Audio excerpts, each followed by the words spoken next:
Download the AllStar app. Make your picks for UFC fights, challenge your friends, level up and win prizes. Link in description. Get it now. I know people will call you Jamie, but your actual name is Jamey-Lyn, right? I should be calling you Jamey-Lyn. You can just call me Jamie. Okay. My mom really gave us a good one. I have two full sisters, and we all have hyphenated first names, no middle names. All right. And recently there was like a TikTok thing going around talking about if you were born in the 90s, if your mom had babies in the 90s, you either had the middle name Lynn, Marie, or Anne. Mm-hmm. And those are me and my two sisters' middle names.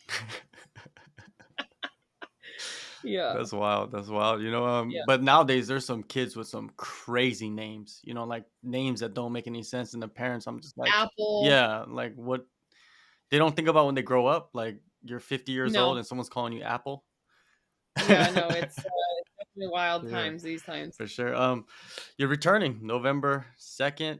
Your last fight was December 2nd, so 11 months exactly. And in Canada, though, how do you feel about that? That's gotta feel good. You're fighting in Canada. Yeah, no, I'm super fortunate that this opportunity was gifted to me. I was asked if I could fight on October 28th. It was going to be an Abu Dhabi card. And then shortly after, my agent sent like a message right away being like, scratch that. We're going to try and push it for the week after in Canada. So this will be my third UFC fight. My first two were within like 3 to 5 weeks of Canadian cards shortly after. Like I was potentially like a fill-in if there was an injury or something. But yeah, I'm pretty excited to be able to fight what I would consider to be my backyard. Yeah, and how far is that actually from where you're at? It's about a 12 and a bit hour drive. Okay. But we'll fly, so it's like an hour and 40 minutes or something. It's a pretty easy flight. I think a lot of people have a misconception of how vast Canada is. They don't realize it, but it's huge. Like what is it, 3 or 4 times bigger than the US or something like that? Yeah, we're just spread out. Yeah, for sure. Before we get into this fight and the opponent, I saw that you got to work with Smilla Sundell. She's like one of the best Muay Thai fighters in the world. I think she's only 19. I saw her fight live. I don't think she's even 19 yet. Okay. She won the bout last year. She was 17, maybe just turning 18. So maybe she's just turning 19 or almost. Like she's in that ballpark. But yeah, she's been here was in Vancouver training at DCS with Ryan Diaz, and he reached out and asked if I'd be available to do some sparring. So we invited her out to one of my striking coach's gyms in Surrey, and yeah, we had a great day. It was awesome. Pretty cool experience. Even though she's so young, man, I saw her fight live in Singapore, and she's just tough as hell and like high level. You know what I mean? How was it standing in front of her? She's big too. Well, the thing is so that's quite the funny part. We when Ryan messaged, obviously I knew of her, but I didn't know like the details, like her weight, size, etc. So I started looking a little bit, and my striking coach was like, yeah, she's about 5'8", like she's pretty decently tall. And from what I'd seen, like she was a very small, she's still young at that time when she was like fighting for the belt. And I was like, oh yeah, she's a little bit like half-inch taller than me, like my size. I fight at 125. She weighs at 125 as a 15 straw weight. And then I was stuck behind a car accident for the day we trained, so I was about 20 minutes late. So I got there, and I'm looking around the room. I see this girl training with the two other teammates. And then I'm like, oh, that's not her. That girl's too big. And I'm like looking around, and I go back. I'm like, holy shit, man. She's like 5'11". She's got probably right now, she's good big size girl, like by all means, not fat, but like, she's becoming an adult. So her body's changing. And yeah, I mean, standing in front of her, I was like looking up at her. And typically I'm the taller and one of the bigger girls in most of the training situations that I have like around me. So super cool. Like obviously looking up to her, like it's crazy because I'm almost twice her age, but super cool experience and great rounds. Like I don't want to say too much about it, but it was a really good day. Super fun. Yeah. Do you train at Diaz's Academy in Vancouver? No, but I cross trained at quite a few gyms, and Ryan's definitely had us down there for things. I actually, Veronica and Hardy and I, before we fought last December, trained together in 2019. So she'd been in the UFC. I wasn't. I was still early in my pro career. And I had gone down and was training at DCS with Veronica for her whole fight camp in 2019. So we became friendly before we fought, and had a little bit of history there. So I've always like, just where we are, like the nature of MMA in sort of the lower mainland is that like most gyms are pretty, I wouldn't say open door, but like they definitely are really welcoming to other fighters, because we don't have like a whole hub of fighters in one gym. We kind of all meet up on like certain days to like get different looks from one another. And like, obviously, like when you start training with better people, like the levels get better and better, right? So it only makes sense for us to all train together. I mean, we fight each other on the lower circuits, and then as we start to climb up into the different leagues, like we stop fighting one another. So like, why not just benefit from one another? Yeah, it's a great ecosystem that you guys got up there. You know, I speak with other fighters in that region as well, and they say the same exact thing. Yeah, Now you speak about Veronica Hardy. That was your last fight. That went to a split decision. You know, yeah. when you and your coaches sit down and dissect the performance, like how do you guys do that? Like, what's the process you guys take? Well, first of all, like for me personally, like I don't remember much of every fight, like not often. Like I have to go back and watch it. Like I almost consider it like an out of body experience being in the cage. Because I'm not that type of person every day in life. So for me it's definitely like my job. So to go back at some point and rewatch the fight and then like talk to the team and be like, oh, okay, like, that was my first loss in 10 years. I've never lost a fight. So for me, it was like a big learning experience. And then going back and watching the fight, when you are told that you lose, or like when I did, when I was in the ring and I was like, oh, I'm not the winner. Um, I went back to watch the fight, and I instantly before that I thought, oh shit, I lost. Like I must have done everything wrong. Like nothing in the game plan worked. Like I must have looked so terrible. I was so embarrassed. And then I watched the fight and I was like, shit, it was way closer than I thought. Like the first round definitely was the game changer. And, I was a little slow to come out. And I'm not sure to this day exactly what it was. We always do sort of test the waters in the first little bit, assess out who our opponent is, what they're going to bring. And maybe we were just a little too cautious and a little too patient. And maybe I had a little bit of like, hey, I've trained with this person before, like, some history. And maybe I was trying to, push my nerves aside and not embrace them. So, they're definitely a big learning experience for me. So I'm excited, to have taken the debriefing of that fight and apply it to make changes for this next one coming up. Nice. And how were you like physically after that fight? Any injuries, bumps, stuff like that? Yeah, I definitely had like a little injury going on, but in my shoulder, and then nothing that I'm not familiar with. I mean, I'm a high level athlete. I've done sports my whole life, but yeah, I had a couple months of like just some recovery and some time off just to let the body heal. And I mean, I typically, knock on wood, don't really tend to get injured too often. My feet hurt from kicking, but my face doesn't normally take a bunch of damage, so I usually have a pretty quick turnaround. And then I just, all summer long, just stayed ready and prepared for whatever was to come in this year.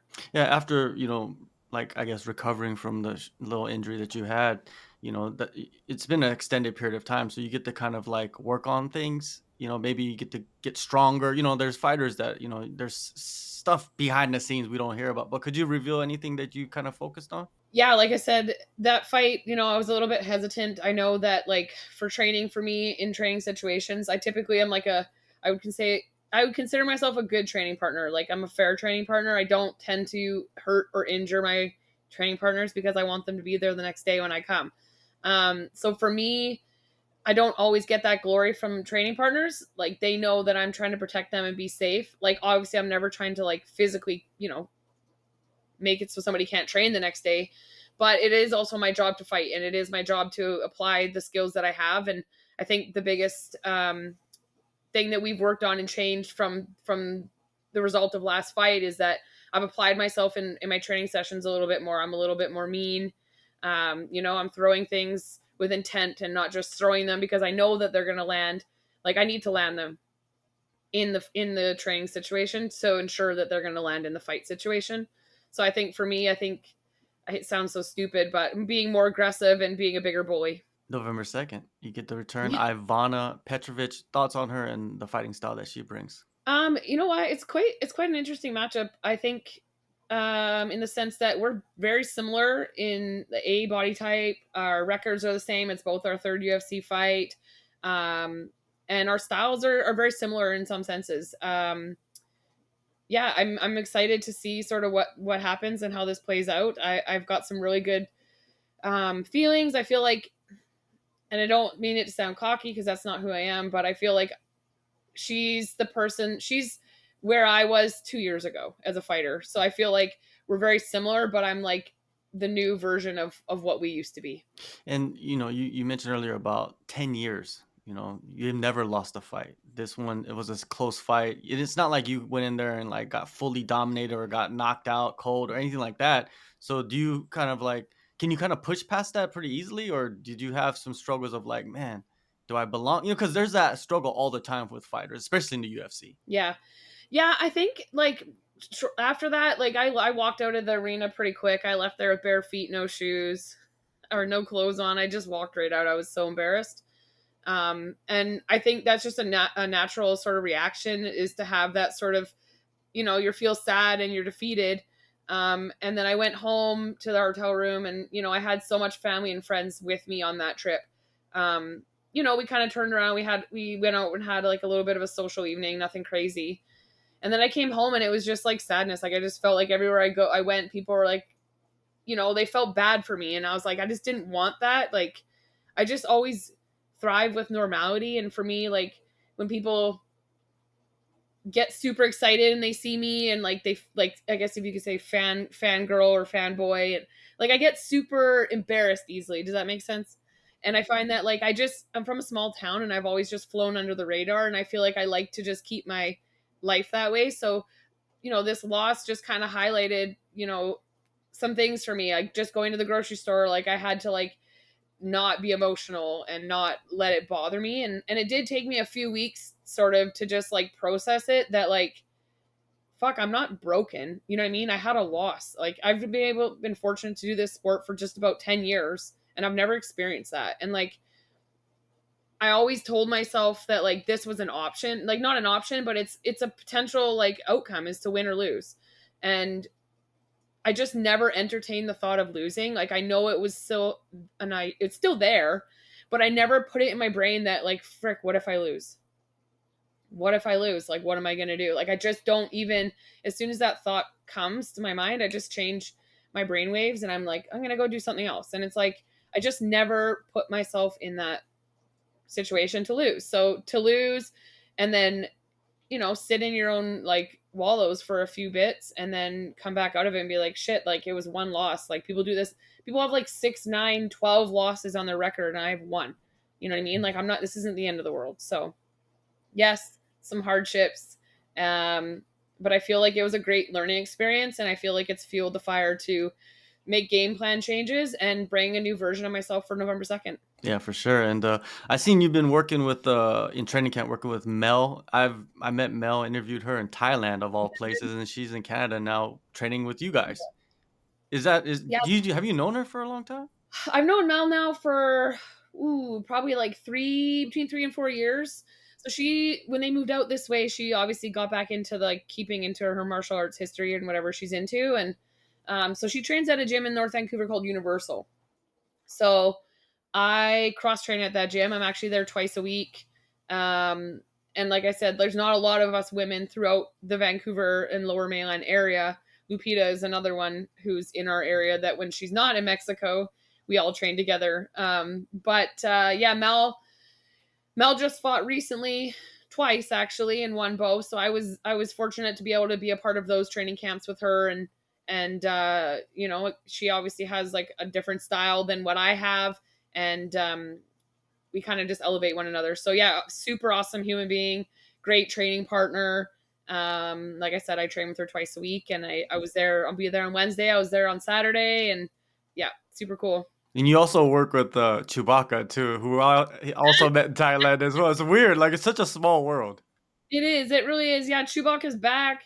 Carlos, he's really good friends with my striking coach Jay Johnsey. And he's been back doing some pads, and they both hold pads for one another. And so I was in there recently filming the two of them, like just training. And then he brought his camera and he brought his gimbal, and he's like, let's make a video. I want to make some photos. I want to work on my stuff now that I'm back. So I think that's kind of like created a fire for him. I know he's got some other little things under wraps that he's into right now. Some super cool stuff. And he's been producing some great content, and just such a nice guy, like just so happy go lucky and great energy. Yeah, awesome people. What do you envision for this one? I read an article of you saying you want to be more aggressive in this fight. Like outside of that, what do you envision? Um, I don't know. I really enjoy like organizing things in my life. So for me, it's like I have so many cool little, um, I've won fights in cool ways for myself. I feel like I have like liver kick finishes, I have ground and pound finishes, I've got rear naked chokes, submission finishes. Like, so for me, it's like I always look at it fighting as a whole, and I'm like, what else can I do? Like I was like, I don't have any head kick knockouts, um, in my pro career, any hand knockouts. So for me, I think that like these are things that I would like to get. I'm not going to force anything, but I really feel strongly in the fact that like with the aggression and the changes that I made in my camp, that I'm going to be able to put on a good show, and I'm going to be able to finish this fight in a way that I'm going to be super proud of. Nice. This event that you're fighting on will be the first event where the new rule changes come into effect. So the 12 They to come in 6. on the Well, the first? I think they come on those new rules are implemented on November 1st. So it's like one day after. Exactly. So you guys get to use these. You guys get to like take advantage of the rules, I guess. The 12 to 6 elbows. What do you think of that? Do you think that that's gonna have a major factor in fights? I mean, I do and I don't. Like, I've been seeing a lot of guys training that on the bag, the 12 to 6 elbow, but like, I mean, when you're throwing an elbow on a slight angle, it's virtually the same degree. You know what I mean? 1 degree difference. I'm not really sure like what benefit that's going to have in it. The big benefit and things that like we've always worked on is, the what is considered a Yeah. grounded opponent. Mhm. And I think that's the most interesting piece to me, is that it's almost like pride rules again, like soccer kicks to the head when your hands are on the ground, like a downed opponent now and needs to be a knee. Um, and obviously a lot of grapplers and myself included is that you'd always like have a body lock and run the person to drop their hands to the ground, Yeah. so or pick them up so that you could knee them, and vice versa. So I think that's gonna be one of the biggest changes and challenges for a lot of these fighters now, is having to defend a position that you've been comfortable in for how many years. Yeah, there's going to be definitely more dangerous positions defensively. And like you said, if you have the body lock from behind, basically you could like time a kick, just kind of like let them get up a little bit and like let loose of your body lock and then just kick them in the head. That's awesome, I think. Yeah, I mean, I'm not opposed to it. I Yeah. just, because for me, I like the wall wrestling aspect. Like I like the grindy stuff. Like I like train like that quite a bit. Like just naturally from the gym that I'm born and raised out of, Mm. is that grind kind of style and that clinch sort of wall wrestling mentality. So for me, it's going to be awesome. But for some people, I just think that they're been comfortable putting their hands on the ground and staying in that position. It's not so comfortable anymore. Yeah, it's not. And I think, like you said, on the wall wrestling aspect, if you're defending takedowns, the 12 to 6 elbows could be very beneficial. Yeah, you're right. Yeah, that's a very yeah. There's so many curveballs that are Mhm. coming in really quick, and that's like all these rules. Like, are we even going to remember it when you're in the cage? That, oh shit, I can do that now. There's so many new things Yeah. happening. Like you said, like it's going to be a one day implemented, and us fighters are going to be allowed to do these things. But are we even going to know? Like what are we doing? I just hope the referees know and they don't make a mistake of like, "Hey, you're not supposed to do," when you're allowed to do something. I just And less referee interrupt. interference. Yeah, for sure. I know there's always politics in sport, but I know Yeah. there's definitely some judging and referee issues that have been circulating around. So Yeah. yeah, hopefully everybody's on the same page and we can have some Halloween head kicks. Halloween head kicks. That's a good one. That's a good one. One last thing. Alexa Grasso and Valentina, they just fought for the third time. The second one was a draw. Do you feel like there should be a fourth one to kind of have closure in that, or do you feel like just move on? We don't need that no more. It's so tough. Like, when do you say is enough? You know what I mean? Mm, But it's true. Like, one won it, then they draw it on another, and it's like, I feel like everybody wants to see how it plays out. Like, mhm, I think mentally for everyone to go to be able to sleep at night, like we need to know what's gonna play out here. So like personally, out of my own selfishness, yeah, I'd like to see that fight happen again. I mhm, think that, you know, after that draw, Shevchenko went back to the drawing board and was like not gonna let that happen and mhm, decided to just come at it from a different angle. And I think that how it's played out now, I think that's the same situation for the team Lobo. I think that Grasso and that team, you know, got a lot to look at that night, even with Irene. You mhm. know, there's something that needs to be applied. And I think that, you know, they've gone back to the drawing board. And I know that like the coach they have there, Pancho, is absolutely amazing. And he's a mastermind at what he does. And I'd really like to see it play out because I think that both teams have gone to the drawing board, and I think that it would be a completely different fight if you've seen it again. Yeah, for sure. November 2nd, UFC Fight Night, Edmonton. You get to be back in action. Jamie, thank you so much for taking the time. All the best in this fight coming up. And hopefully you get to fight in Canada again next year and the year after that and the year after that. Thank you so much.